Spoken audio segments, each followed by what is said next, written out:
Protect your car with 3W Liners all-weather floor mats. Made from durable materials like TPE and rubber, our mats are designed to withstand rain, snow, and mud with deep grooves to trap dirt and liquids. For a custom fit and advanced protection, visit 3W Liners. That's the number 3, WLINERS.com today.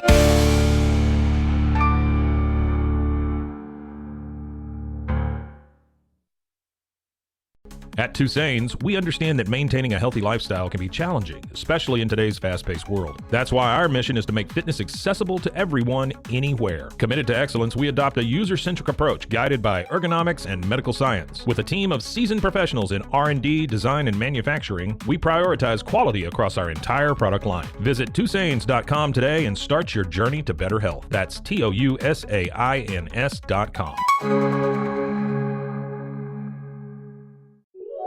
This is a Rogue Media Network podcast. Welcome back to What's Up Waco, the podcast that loves to introduce you to the people, the places, and the properties that make Waco an excellent community to live. Hey everybody, welcome back to What's Up Waco. I'm your host, Erica Boisvert, and today I am joined by Brittany Boykin. Hello. Hello. How are you today? I'm good. I'm just going to call you the tax lady right now and get it out there. We were just talking about that, so I'm like, here is our tax lady. Yes. Very cool. And literally our tax lady. You do our taxes. Accurate. So let's talk about that. Everybody's favorite subject. Taxes. Especially math. this time of year. I know. All the things. Every I hate it. You know I hate it. Anyway. So how does it work? How's it go here in Waco? Are you small business? Are you corporate? What do you do? We mostly concentrate on small business. We do a lot of realtors. A lot of realtors.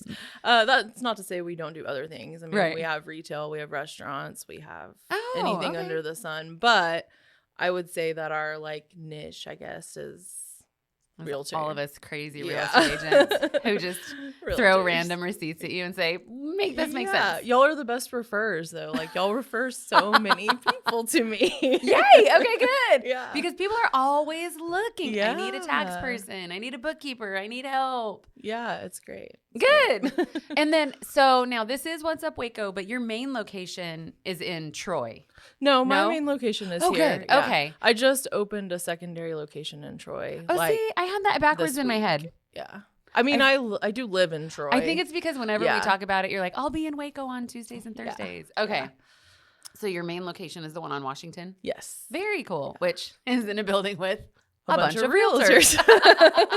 That works out. I see what you did there. Yeah. Good job. So what all do you do? Because I know online it talks about bookkeeping services, and that's not something we take advantage of. And now I'm curious. Yeah. What I you mean, got? bookkeeping can be anything that you need it to be. We can do everything from categorizing your bank transactions to giving you reports each month Okay. to see your profit and loss. Oh my gosh, I hate P&Ls. This is restaurant world coming up. I hate P&Ls. Yeah. Okay. So we do a lot of that. I have clients that want the full service. They want me to do everything for them: categorize transactions, reconcile banks, give reports. They want everything. We have clients that just want a quarterly update, and we'll go in each quarter and categorize transactions, reconcile banks, and then say, okay, your books are done. You can go look at them. Or if you want reports, then we give you reports. It can be tiered anything. But we also have payroll services. I have clients that need payroll. Cool. And it does help if we're doing your books and I see your books throughout the year, then I can help better with tax strategy. Oh, that makes sense. Because I can see where you're at in June and say, hey, your income's up. We might want to look at doing this or, whatever. Hey, guess what? You might need to find a write-off somewhere. Yeah. Okay. Oh, I love that. I think that's really important because I know a lot of people want to rely on QuickBooks and stuff. I am not one of those people. I've tried it and I find it to be more confusing. The automated stuff is cool, but then I have questions. Yeah. And that's where it helps having someone like us. I have clients that mostly anyone we do bookkeeping for it's in QuickBooks. Sure. But I have clients that don't want us touching it. They categorize everything. And then maybe once a quarter we'll go in and check their Yeah. books, but also they have an avenue to us to email us if they run into things. Yes. And we can answer their questions. I'm really quick to answer questions by You are. email usually. You are. So, I mean, phone can be a little more Little hit iffy or on miss. catching me, but Sure. email for sure. I'll answer you within an hour at the most usually. Oh So, yeah, that's nice. It's super helpful. Yeah. I love the comprehensive approach also, because there are times when, well, and I want to go back to, you said something about strategy. And so this is all connected, because I think a lot of people think about taxes as one time a year, or businesses a million times a year. We need to take a look at it. Yeah. Or we're supposed to. And having a strategy, are you able to put things like that together? Because I know I just had somebody looking for a tax strategist. Yeah, for sure. So I typically like to do the return first. So like if you're a new client, or I guess if you've just had your return done, then we could look at your previous return. But I typically like to be like in the knit and grit before I start strategizing with people, just because it kind of helps me know how they work. Sure. How are they going to be capable of being an S-Corp or something like that? Or do we need to look at like a different avenue? There's so many different strategies. I mean, there's retirement, there's health insurance things that you can do. There's being different types of entities to save taxes. And so it kind of depends on the type of person that you are. Okay. If you're going to be able to like keep up with things that S-Corps require, or if you're going to maybe want to do just retirement instead, you want to save for retirement. So there's just lots of different what ifs, I guess. No, 100%. I'm just like, I'm zoning out a little bit, because I'm thinking we had a full-on tax strategist before we moved here, and it would be like a 2 or 3 hour meeting of going over, and it feels like that's what you do too. Not maybe that long of a meeting. Yeah, but it doesn't. Mergim was a little, he was like, but the thought was, he asked tons of questions, and then he was able to kind of intuitively know where we'd be. He liked to know, well, this is going to raise a red flag, or this is definitely going to get you an audit, or whatever. Yeah. But knowing a person's comfort level. For sure. And staying within the confines of tax code and being all the, do it the right way. For sure. Absolutely. And like, I'm definitely the type of person I have so many people that come to me and they're like, what do I need to buy to save money on taxes? And I don't think that's a strategy. Like, that's like, you're still missing out on the cash, right? Like, or that's where I'm at. Yeah, exactly. I'm like, you still don't have the money. You're going to spend $1 to save 20 cents on tax. Like, that doesn't make sense to me. So that's not a strategy to me. Okay, cool. So what would you, since you do work with a lot of realtors, and I do have agent friends who listen, and then we'll do maybe some small business ideas, but what would qualify for somebody who's like, yeah, I think I am ready to be an S-Corp? I typically tell people in general, and you don't have to be a big, huge business to be an S-Corp. Like, I sometimes think people get scared of the word, oh my gosh, S-Corporation. That's a big person thing to do. Like, I'm not Tax there. protection. Yeah, no, it's not. It's not that big of a deal. It's literally a tax strategy for me, honestly, because it saves people so much on taxes. But the big caveat to an S-Corp is you have to be an LLC first. So like, typically when I see people coming to me and they're getting to like the $75,000 income range, I'm telling them, hey, we need to be looking at the LLC. Hey, we need to be looking at being an S-Corp when you hit 100. Like, okay, it's wow, at 100. Yeah, I've heard higher numbers. So okay, cool. Much, yeah, I would say at 100,000. Now I'm talking very small business, like realtor, individual type, like just one brick and mortar location. Maybe a secondary location. Yeah, like not big. I mean, you can still be big and do it, but it may not save you money if you're big and only making 100,000. Sure. So I mean, it would be something that I would have to obviously look into. But I mean, typically I see people that are making around $100,000 a year, they can save at least $4,000 in taxes. Nice. And that includes like an S-Corp has cost to it.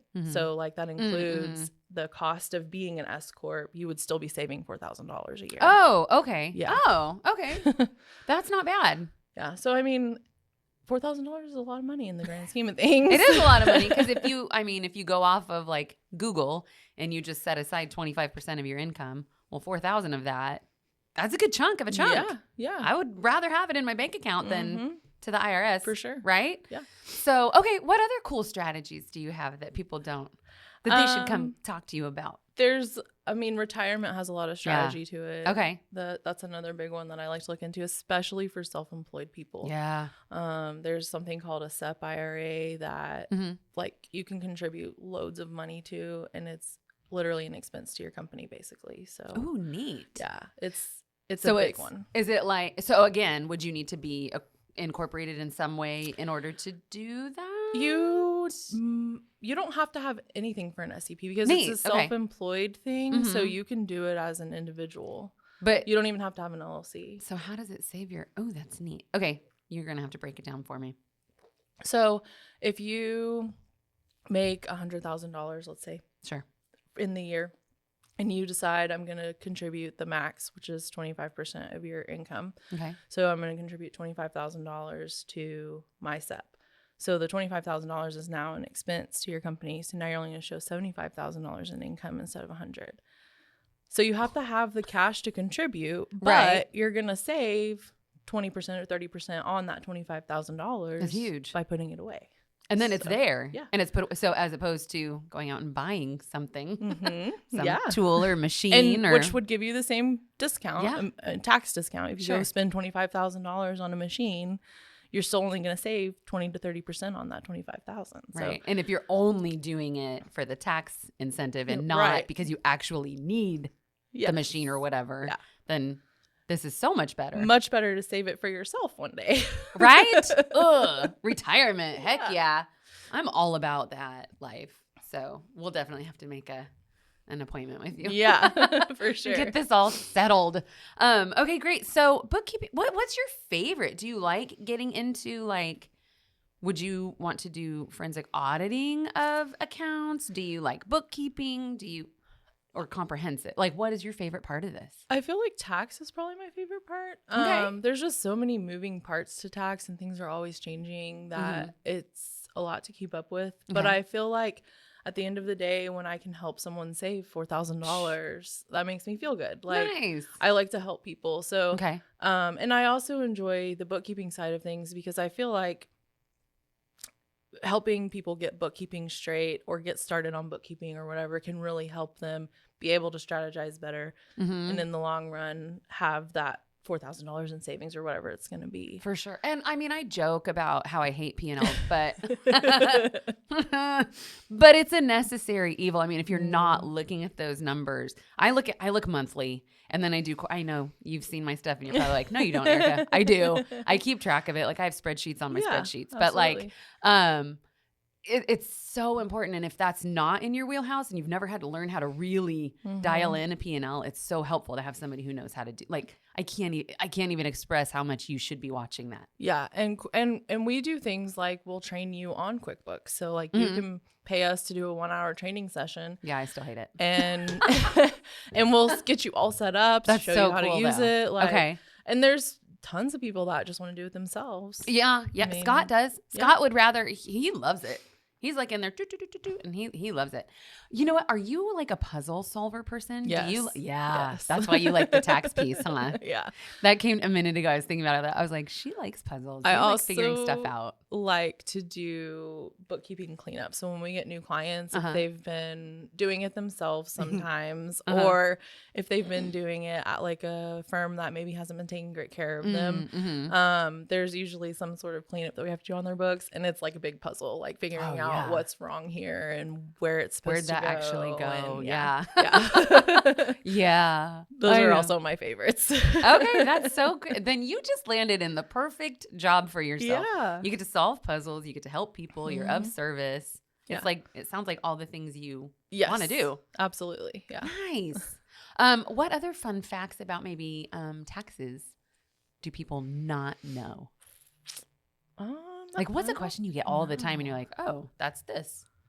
I actually get a lot asked about like different expense types. Like, am I allowed to expense this? Am I allowed to expense that? Yeah. That's if probably we talked about business at lunch, can I expense my lunch? Yeah, exactly. That kind of stuff. So, I mean, and I will say like some of the expenses that people take can be red flags to audits. Right. So I'm usually pretty discerning and honest. Like, yeah, I can take that, but hey, it might trigger this or that or whatever. Nobody wants that. Yeah. I would say meals are a big one, like what you were just kidding about. That was real. You're like, no, that's my real life all the time. And travel's another one. People want to go on vacation and go look at a rental house that they want to buy and take the whole trip. And I'm like, no, you can't take how many hours did you spend on looking at the rental house? Mm-hmm. How many hours were you on the trip? So you only get to write off like a 32nd of your trip, not the whole thing. So like, $50 of your trip. Yeah. Okay. I'm glad you had fun in Cancun. Yeah. But yeah. Oh man. Now I want to low key go to Cancun. It's cold. It's cold here this week. I'm ready for some beach weather. Same. Okay. No, that's neat. And how have you found owning a business here in town, in Waco specifically? I think it's been really good. The people in Waco are helpful. I guess that's the best way to explain it. Awesome. They want people to succeed. Yes. So I'm always getting referrals. And of course, I feel like it's because I'm good at what I do too. It's right. Not just, yeah. But I mean, people would refer me crazy on Facebook. I feel like that's the biggest referral place. It is. And I get so many clients that way. So people in Waco good. just they want to be helpful. They want people to succeed. And I feel like I see that steadily across general small business that I deal with in general, because I deal with a lot of small businesses here. Mm-hmm. So I think that in general that Waco's thriving and it's coming up and there's lots of new things coming in. So it's kind of a fun spot to be kind of starting out and rooted. I think it's neat to be a more rooted business right now and watch everything kind of happen around us. It's really cool. Yeah. And being part of people's success is fun too. Yeah. So. No, that's great. Yeah. I love it. And overwhelmingly, I talked to a few small business owners too. And overwhelmingly, I think everybody has the same kind of, no, this is a great mindset of abundance kind of place. It's a good place to plant roots and be a business. Yeah, for sure. Yeah. And then there's just so much growth and you get to tap into that. And you do get a lot of referrals online. And I know for us, you're right, because you said it's also because I'm good at what I do. I can't recommend somebody who's not good at what they do, right? Yeah. Because it's my reputation on the line too. So I think you're hit the nail on the head right there. Yeah. Right there. Like, what was that? You don't have to edit that out. People know I'm weird. It's okay. So what else is super important about what you do that you want to make sure people know before this is over? Just kidding. I think another big thing that is important that the IRS is looking at is 1099s. And okay. People don't realize, I think in general, that you're not just supposed to 1099 like someone that you hire to do contract labor for you. Like if someone comes into your building that you're renting or even own, whatever, and you pay a plumber to fix a pipe, that person needs a 1099. So like you're supposed to be getting their information before they do that job so that you're able to issue that 1099 to them. And I think in people's mind, they're just like, oh, well, I didn't hire them as a direct laborer for my business. Staff or employee or something like that. Then I don't have to 1099 them, but that's not true. It's anyone that does a service for you. And I never thought of that. That is a person that does a service for you. Right? Yeah, because in Scott's other previous life contract as a contractor, we're used to 1099 everybody. What's we need your tax number, we need your whatever. So that's a good point because I don't think and I find a lot of times we get to the tax return, in February, March, when 1099 is already past due, and I'm like, hey, it looks like you paid this person over $600. Did you issue them a 1099? Because there's a spot on the tax return that I have to check. So, and then at that point, if they haven't, issued that 1099, we have to figure out, do you want to pay the penalty for filing it late? Do you want me to leave the box blank, trigger an audit? Do you want me to answer no and trigger an audit? Like there's no. Which way do you want to go? Yeah. So I feel like that's probably one of the biggest things hurdles that I see when we get newer clients usually. No, that's good. So if you're listening and you do have somebody come out and do work on a building or a property or work for you as a service, be ready to get them a 1099. And it's not hard. No, not at all. It's super easy. You can Google it. Yeah. I mean, really, you can find the form. Yeah. It's not hard at all. Very cool. Well, this is amazing. And I feel like we're just scratching the surface. But I know it's so hard to go deep because it's so specific to who you're working with, right? There's a lot of like what ifs. And, right? Yeah. And are you comfortable with this? Or are you comfortable with that? Yeah, for sure. Very good. But I'm guessing your comfort level for you is to stay as far away from any audits as possible, right? Yeah, for sure. I'm gonna tell you this may trigger an audit, but you can do it if you want to. Like, as long as I'm doing my due diligence and telling you the consequence, right? We can put down whatever you want us to put down. Here are your options. You're in charge. Yeah. So, I'll be there if you get audited, but it's on you. Yeah, for sure. Yeah, it is on the business owner. Well, very cool. I appreciate you coming in today. Yeah, thank you for having me. Oh, gosh, yeah. I think there's tons of stuff like to dig into. There's so much. Brittany is a wealth of knowledge. And I think that if you have tax questions, where can they reach you? Probably by email is the easiest. For sure. Especially if you want me directly. Or you can go on our website, which is boykinggroupllc.com. And that has all of our contact info too. Okay. And I'll be sure to have all of that in the show notes as well so people can reach out to you and connect as we're getting into tax season. The tax season is coming. Yes. I mean, like we did just finish ours. I'm like, I feel like we just stopped. Yeah. Well, anyway, great, awesome. Thank you so much. We will include contact information in the show notes. If you have tax questions, please reach out to Brittany. She's so knowledgeable. She will answer your questions. She will guide you correctly. I think that's super important for people to understand as well. And if you're building a business, like what great building blocks to know the P&L, to know bookkeeping and payroll if you need it. It's all encompassing. Like you guys, you do all the things a small business needs. Yes, for sure. Yeah. Very cool. We'll answer you. That's another big complaint that I hear. People don't communicate well. We will answer you. You do. I can vouch for that. You do. And I can also say there's another payroll company I've worked with in the past that do not. Yeah. And so, communication is key. Absolutely. Very cool. Well, everybody, if you're wondering about taxes or if you're wondering what's going on in town, now you know. And that is What's Up Waco. Do you have a topic you want to talk about? Do you have questions about Waco, the real estate market, how to sell your house, what to look for when you're buying a home? Send me an email, ericasellstexas@gmail.com. Shoot me a text, 254-447-0180. Happy to chat about it. Find me anywhere you listen to your podcasts or at roguemedianetwork.com.